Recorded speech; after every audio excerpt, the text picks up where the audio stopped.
Part 2 of Chapter 10. Since he's afraid of monsters, he never closes it all the way. He's got nightlights plugged into every outlet in his room. And before he gets into bed, he sprays the whole place with monster spray, which is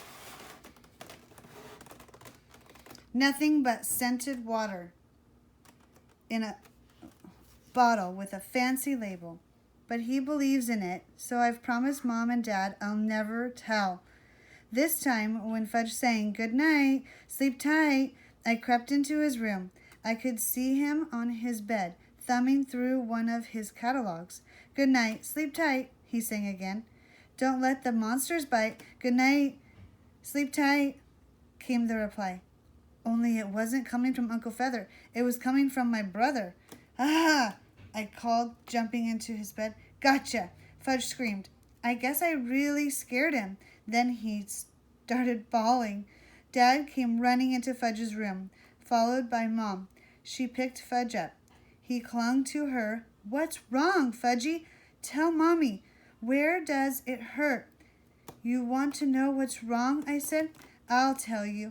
"No, Pete," Fudge screamed through his tears. "No!"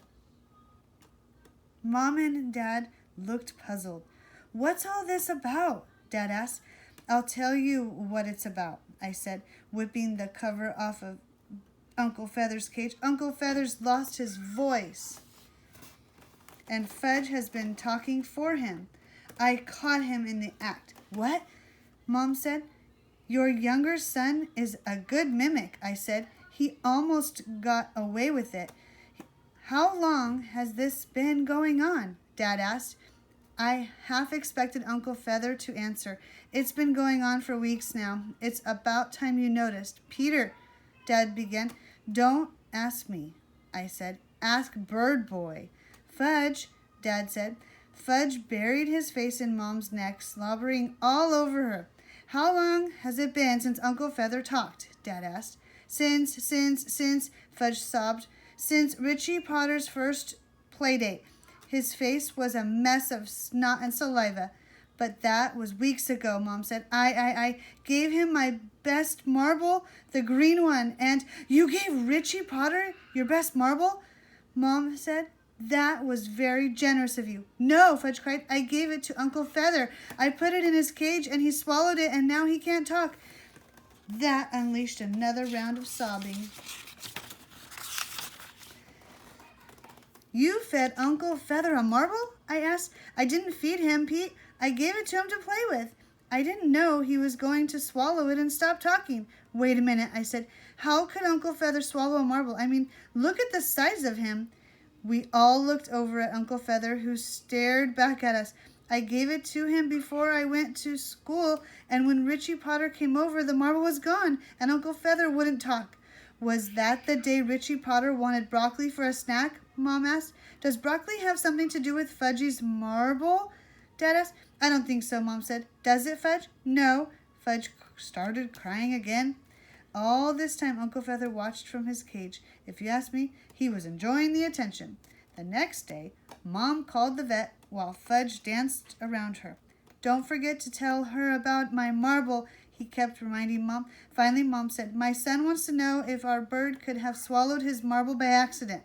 The vet must have said no, because Mom shook her head and said, "That's what we thought." Then the vet must have asked Mom questions, because Mom said, "His appetite is fine and he's drinking the same amount of water as usual." After that, it was, "He loves his bath." Then, "Oh yes, he's his usual active self. He's just not talking. He won't say a word." Then there could be a couple of uh-huhs and 3 or 4 "I sees" from Mom. She reached for a notepad, wrote something down. "Yes, well, thank you so much." Then she hung up the phone. Before Mom had the chance to tell us anything, Fudge said, "How does the vet know Uncle Feather didn't swallow my marble? Because if he didn't swallow it, where is it?"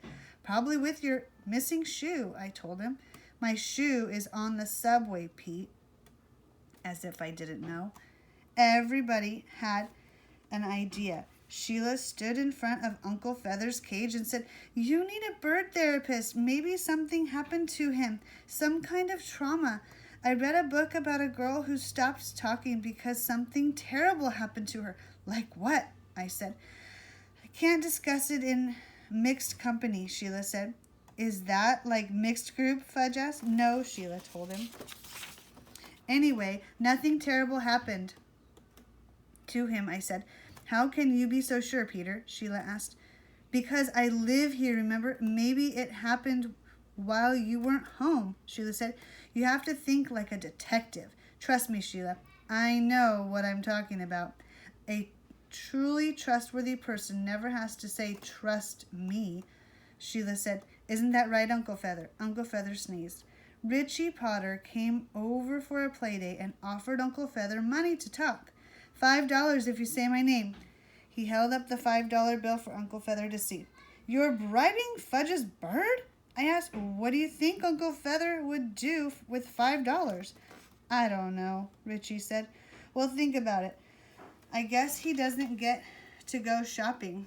Richie folded the bill until it was so small it practically disappeared. Then he stuck it back in his pocket.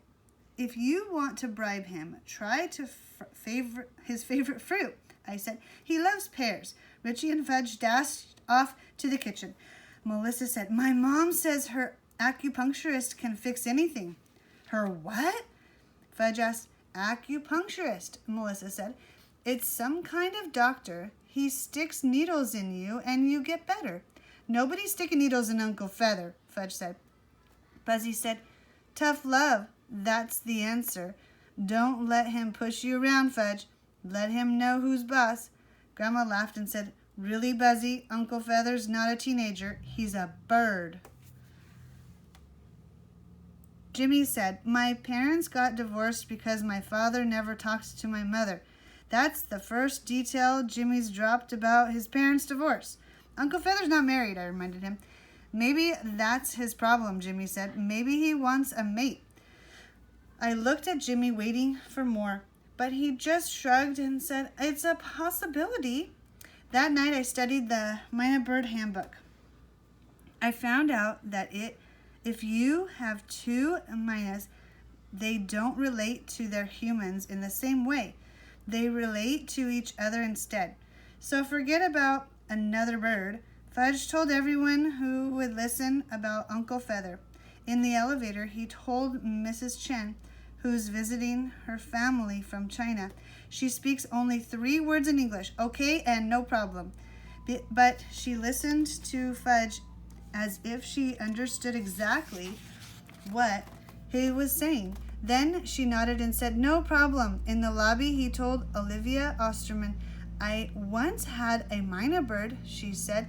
My bird could say, "I love you, Livy. I love you so much." "Where's your bird now?" Fudge asked, speaking up so Mrs. Osterman could hear him. "Oh, he's been dead for years," Mrs. Osterman said. "Birds don't live as long as people, and most people don't live as long as me. I'm going to celebrate my 90th birthday soon. What do you think of that?"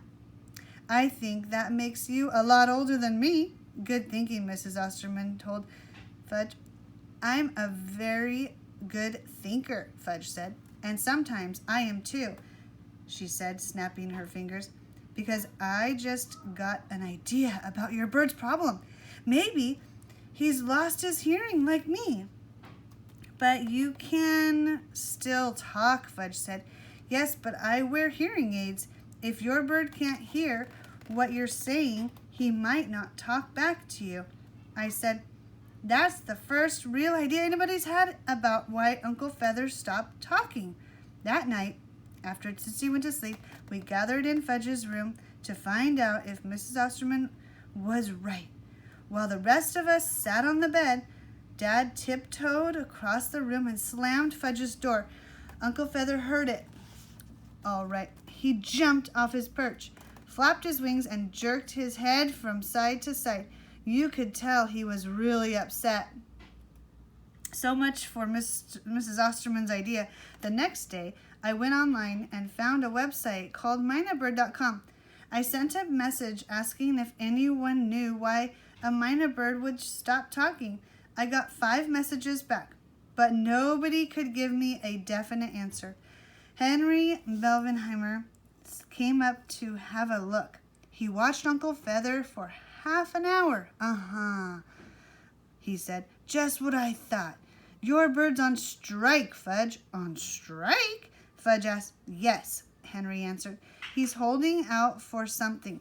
Now all we have to do is figure out what... More pears, Fudge asked. Mom said, more pears means more poop. Uh-oh, Fudge said. We don't want more poop. What else could it be? Henry asked. What else is really important to him?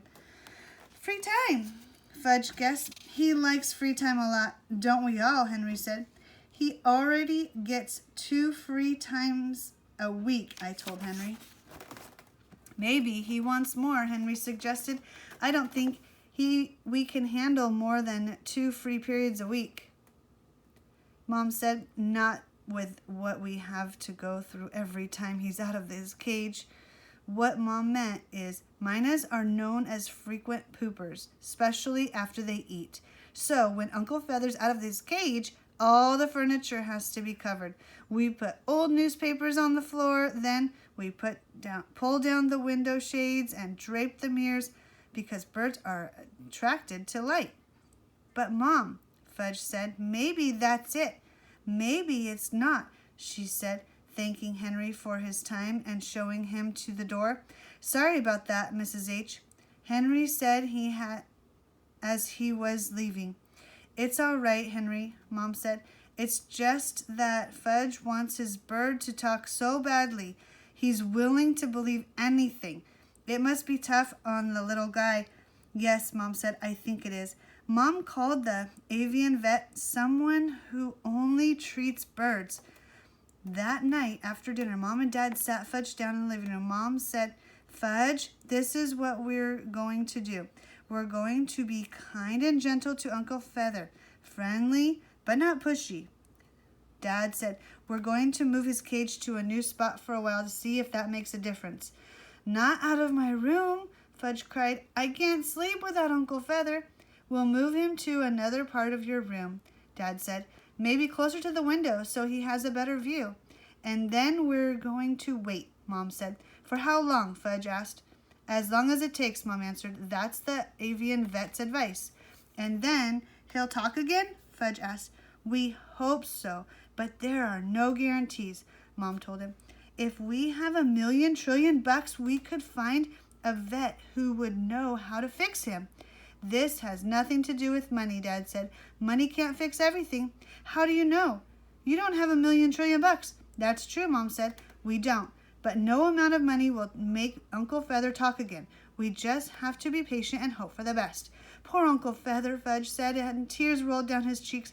It's so sad, isn't it, Pete? He doesn't seem sad, I said, trying to sound upbeat. That's right, Dad said. He's as playful as ever. Fudge shook his head. He just doesn't want us to know, so he's pretending. What a thoughtful bird, Mom said. Fudge nodded. He takes after me.